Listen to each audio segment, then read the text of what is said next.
Hello, welcome to 30 Minutes. I'm Rick Anthony.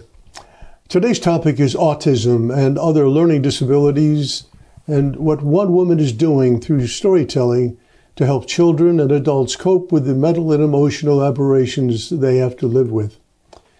35 years ago, most people had never heard the word autism. I was one of them. When a member of my family was diagnosed, I had no idea what autism was.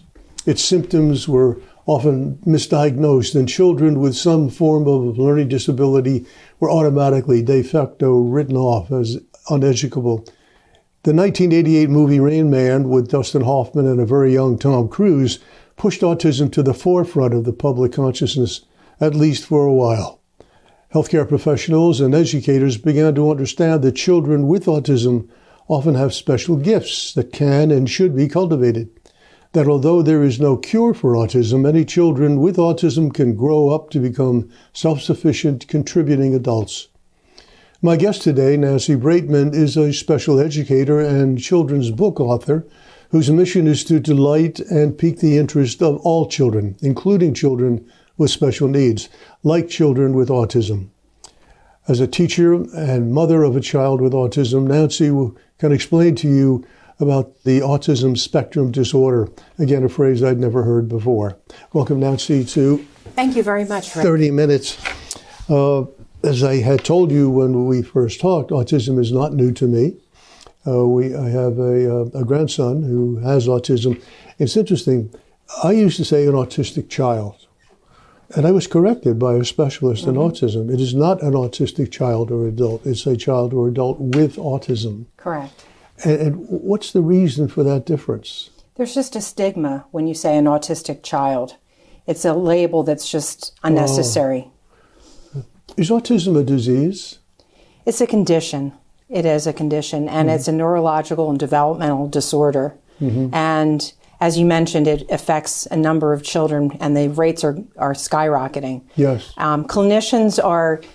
Some say clinicians are getting better at diagnosing children with autism and at a younger age, and others say that there's an overdiagnosis, and it's really not conclusive. There's a lot of conflicting research out there. The NIH says that it's genetics that contributes to it, and then others think that there are environmental factors that contribute, such as lead poisoning, because the effects of lead poisoning in a child can mimic the behavior of a child with autism.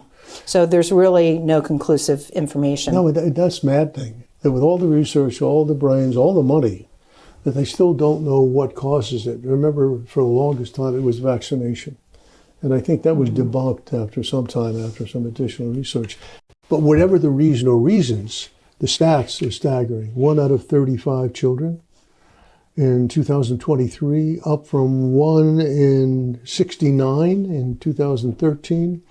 Up 1,000% since 1970, 1,000%, where it used to be 1 in 5,000 and now it's 1 in 35.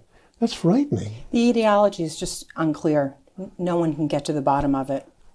But, well, I was going to say, I don't understand why, but it's the same with cancer. There are any number of cancers, so there'll never be a cure for cancer.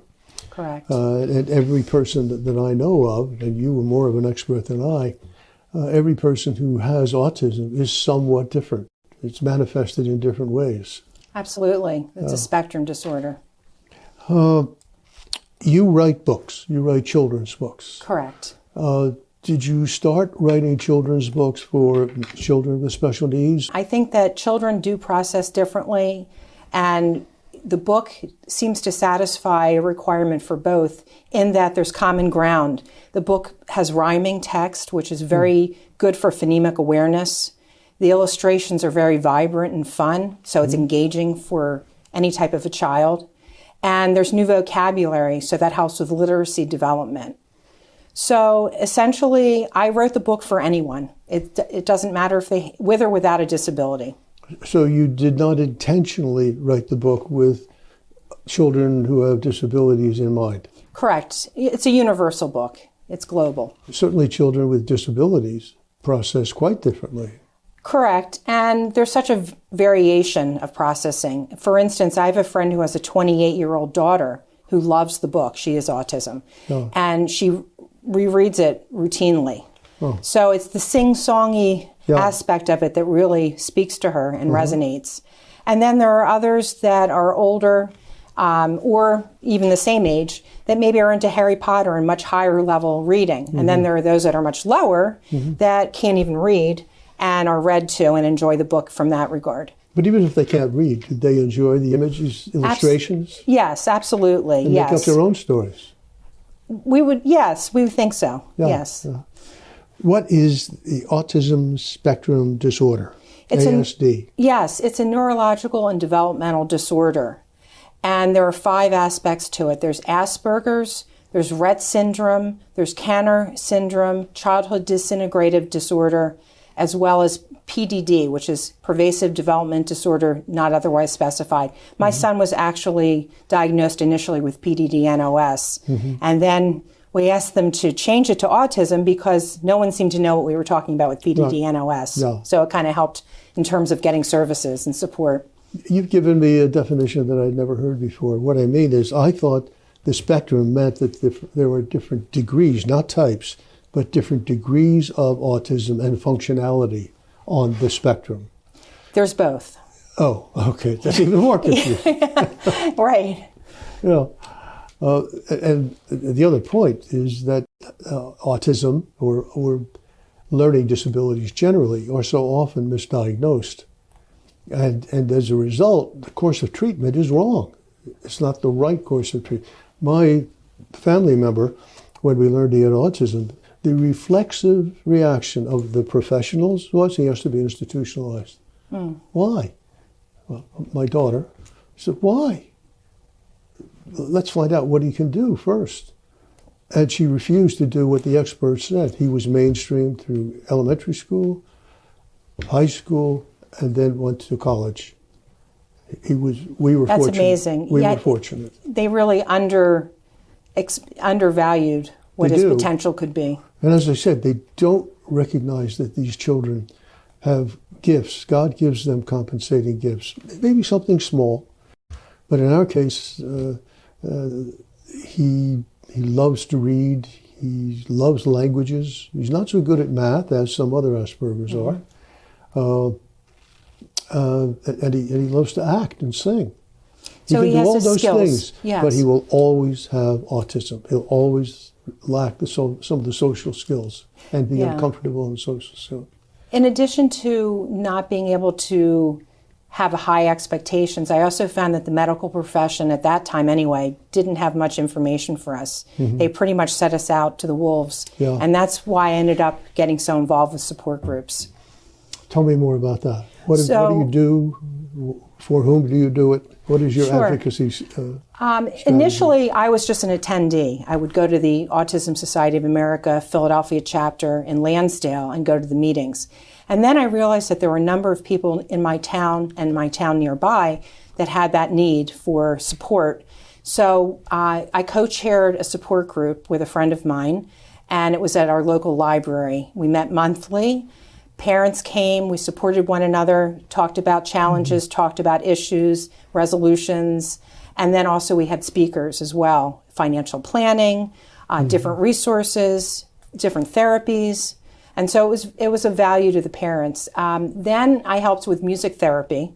We ran a group as well at a community center. And now I kind of took a break from all the support groups and felt that I kind of needed the support at one point, more than doling out the support. And also was raising the children, so just it kind of became a little bit much. But now I really want to get back to it. My son is serviced by a place called Step by Step, which is an agency out of King of Prussia. And I'm in talks with upper management. I asked them if we could start a support group for parents. Parents are very spread out geographically. I know not what their conditions are. I know very little about everything going on with them, but the VP of operations is doing the research and getting back to me, and we're going to meet and try to put together some plans to help parents. Great. You mentioned music therapy. A while back, I interviewed the founders of Music Works. Are you familiar with it? I'm not. Write it down. I'll give Okay. I'll give Yeah. you the information. Music Works is in Havertown, and it's a husband and wife who years ago started this program, and they have children, some of whom have autism or other learning disabilities. And it's based on the principles of music as therapy and an education tool for children.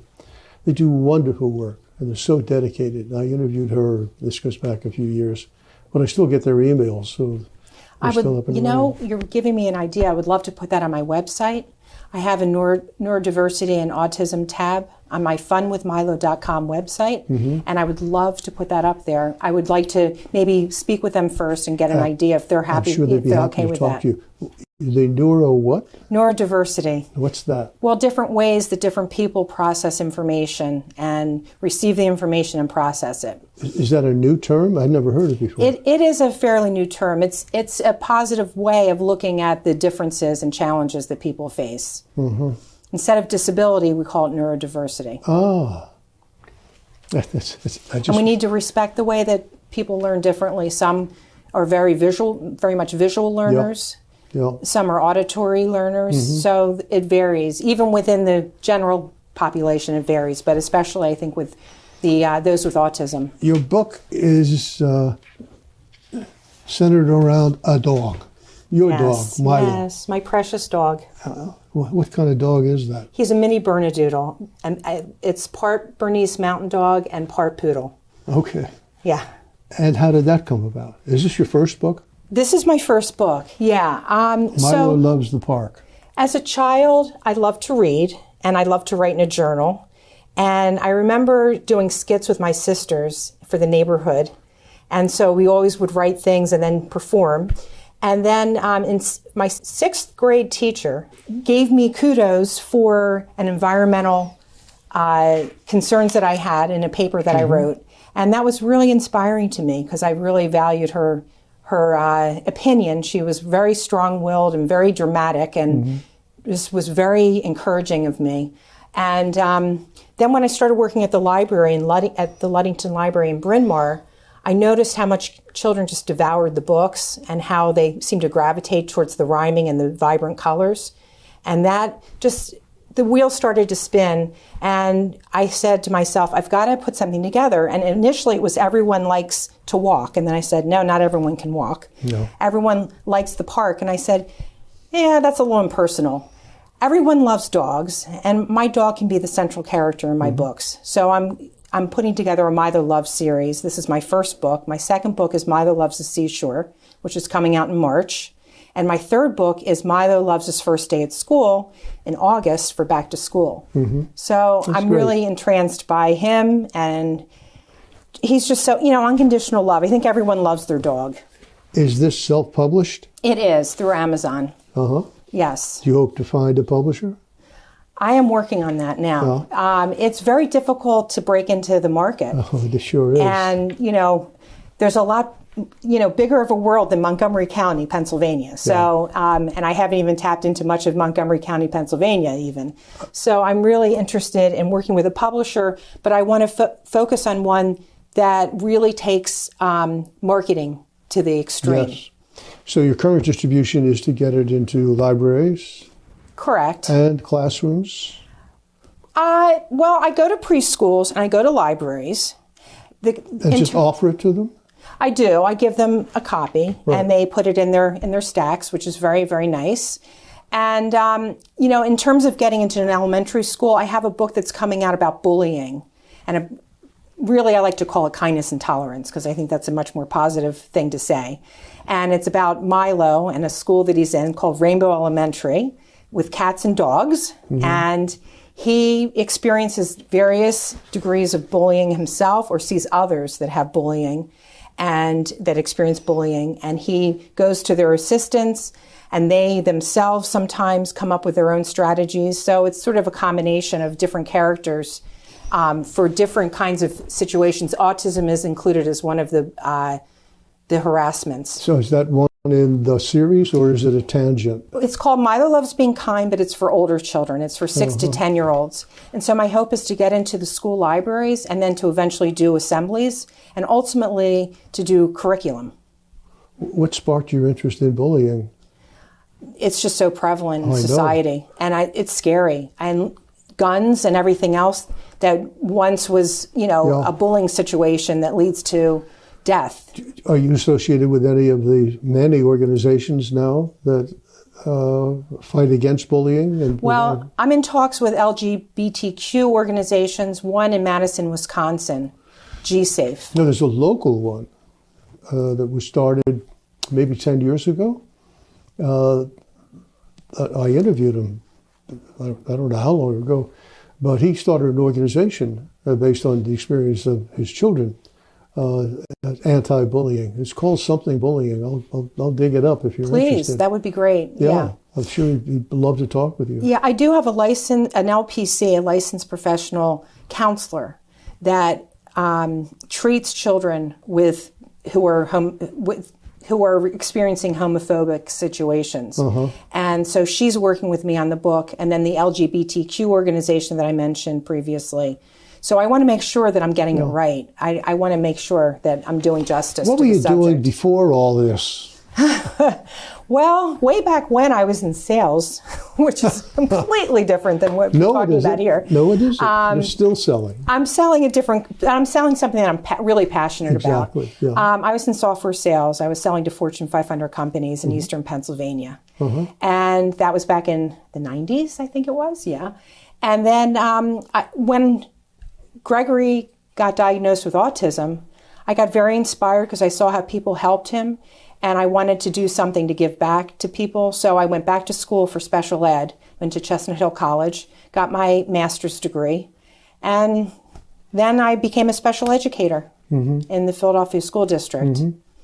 Oh, in Philadelphia? Yes. That had to be tough. There were tough moments.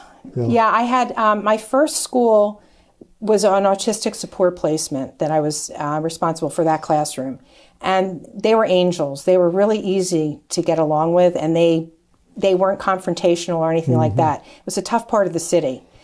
My second year, it was learning support, but it was more like emotional support. The children had a lot of baggage. And underneath it all, they were really nice, and I formed good relationships with them, and I think that's how I survived and how, we all got along and everything. But there are some difficult situations in Philadelphia. Resources are scarce.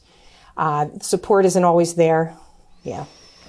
Three of my daughters, my granddaughters, I should say, three of my granddaughters are in social psychology.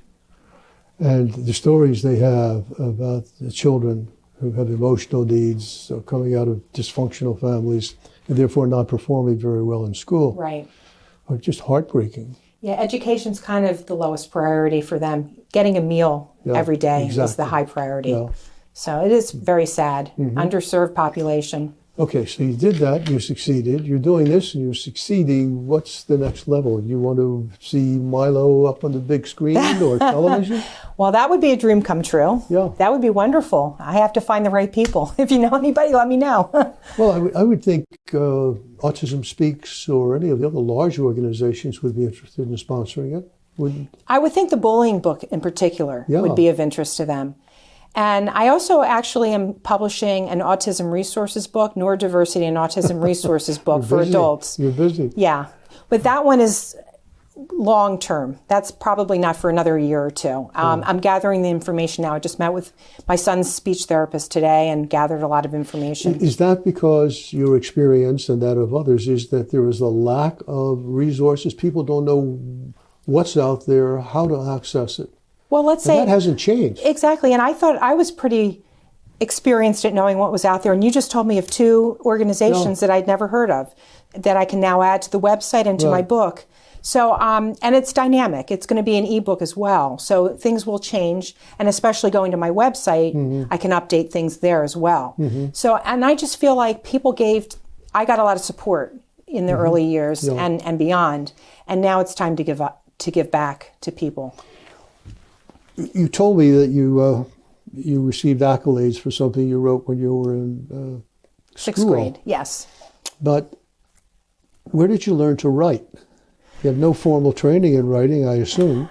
I don't know. I have a friend who I think is my muse or something. She kept telling me, you keep talking about writing, and you never do it. So one day I talked to her on the phone and I said, I'd really like to write. She said, well, just do it and stop talking about it. I hung up the phone with her and I started writing, and it's just been a storm ever since. I didn't know that it was something that I would really enjoy, and it's given me a lot of pleasure. How many drafts before you come up with a final draft? Oh, good Lord. Well, the illustrator piece of it is huge. Well, you don't illustrate. No, but I mean, that goes into the whole drafting piece. Oh, sure. And so I think there were about 22 drafts of Milo Loves the Park. I kept changing the text because there were things that I was like, no, that's not going to work. No, that's not going to work. And I'm not a perfectionist, but I want to get it right. Yeah. And I would show it to other people and they would say, I'm not so sure about that rhyme. It looks like you were just trying to rhyme instead of, it's not really making sense. And I said, you're right. So I'm very open to feedback. I'm very receptive to that. And then the illustrator, who I think did a phenomenal job, but there was a lot of back and forth. She would do something and then I'd say, well, can you tweak that a little bit? I love all the colors and the vibrancy. They're big and bold. Yes. Yeah, they are. I have a new illustrator because unfortunately this one was not available going forward. But I'm crazy about this new one as well. What does Gregory think of this? Well, he's not that interested. No. Unfortunately, I wish I could. I'm not gonna fib. Yeah. Okay. It's just He's he's not really into books. He loves music. That's his thing.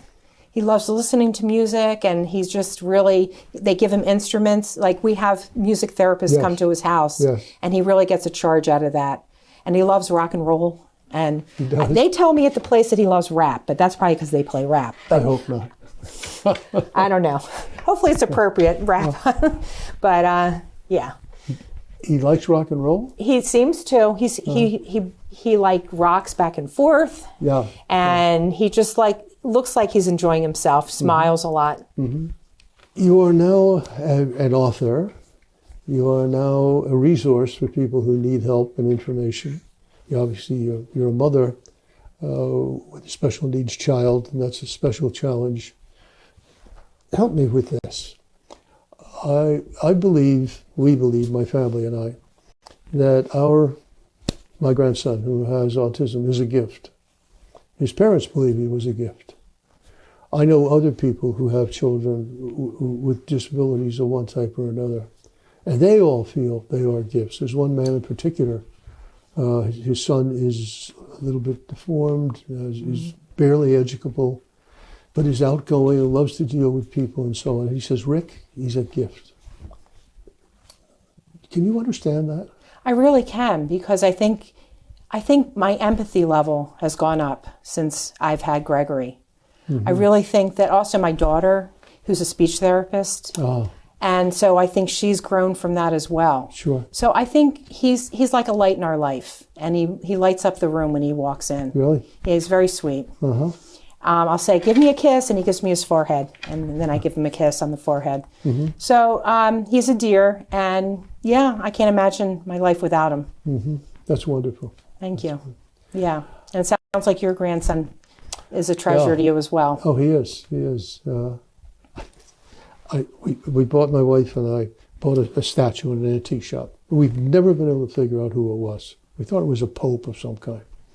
And I said, right, do the research, because he loves doing research. Do the research on this and tell me who that is. He came back, I kid you not, in 3 minutes. He said, that's Pope Pius the something or other. I said, where'd you find that? Then show me what he did. Yeah. They have, some of them have this gift. It's a keenness, it's an awareness of their surroundings and what's going on. Yeah, my friend thinks that they have no sin, that they are sinless because they're so innocent and pure. That makes sense, sure. Yeah.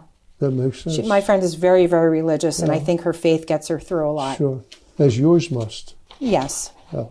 And community. Yeah. Looking back, and you're far from finished, your journey, far from finished, but looking back, would you do anything differently? With Gregory or with my writing? With what, well, your mission. This is more than writing. This is a mission. Would I do anything different? Maybe I would have done it sooner. I think I waited a long time. And it just took me a little while to recognize that it was something I needed to do. So, and if I can make excuses, I was raising children, taking courses, getting my master's degree. But, even so, I probably could have done something sooner. Tell me about your website. So it's funwithmilo.com. Funwithmilo.com. Yes, and there's kids' activities on there as well. They can get coloring pages for free. And there's, of course, my book is on there. And, of course, the neurodiversity and autism is a new tab. I also actually am working with my web designer on doing kids' parties. But we're just launching that. Doing what? Kids' parties. She does kids' yoga. I'll do the story time, dance, and movement. So we're live, engaging. Live, not online. Live? Live. Oh, yeah. So you'll kids' go parties. out to parties? Yes. Do you have other people working with you? Just the two of us. So, you might have 15 3-year-olds, for instance. You keep them busy with kids' yoga. You keep them busy with the dance and the movement and then the story time. When I do story time, I always start it out with like head, shoulders, knees, and toes, all kinds of the top 50 kids songs, to try to get them kind of primed up and ready to go. Why aren't you bringing other people in? Why don't you have disciples? Why don't you have other people who are doing what you're doing?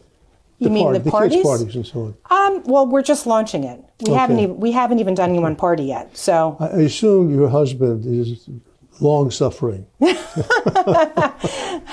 Well, he works like 80 hours a week, so it's not like he's missing me because he's at work anyway. We only have a little bit left. Okay. I want to talk about adults and what's being done to train or otherwise help older people with autism to get work to become self-sufficient. Yes, absolutely. Well, everyone needs to talk to their transition coordinator and supports coordinator from the county. And they need to sign up with OVR, Office of Vocational Rehabilitation, or day programs to get some work for their child, or adult child, I should say. And that's a process. You need to stay on top of things. You need to be the strongest advocate that you can be. Repeat the resource again, Office of? Office of Vocational Rehabilitation. Every county has one? Every county has one. I have it on my website. Okay. It's, the information on that. And I also have a great resource. Her name is Jane Cordero. She's the Philadelphia Transition Coordinator. I used to work with her at one of the schools that I worked at in Philadelphia. And she's responsible for helping high school students transition into the workforce. So she's been very generous, and she's availing herself of her email address. So that's on my website. So anybody can ask her questions. Nancy, in this callous, messed up world we have, it's a joy to meet somebody like you. Oh, thank you. Who's doing so much good. Thank you very much. It's my pleasure. Thank you. Thank you. Great to My talk guest to you. today has been Nancy Braitman, who is a teacher and so much more, helping people. God's gift. Until next time, I'm Rick Anthony. This is 30 Minutes. Take very good care of yourselves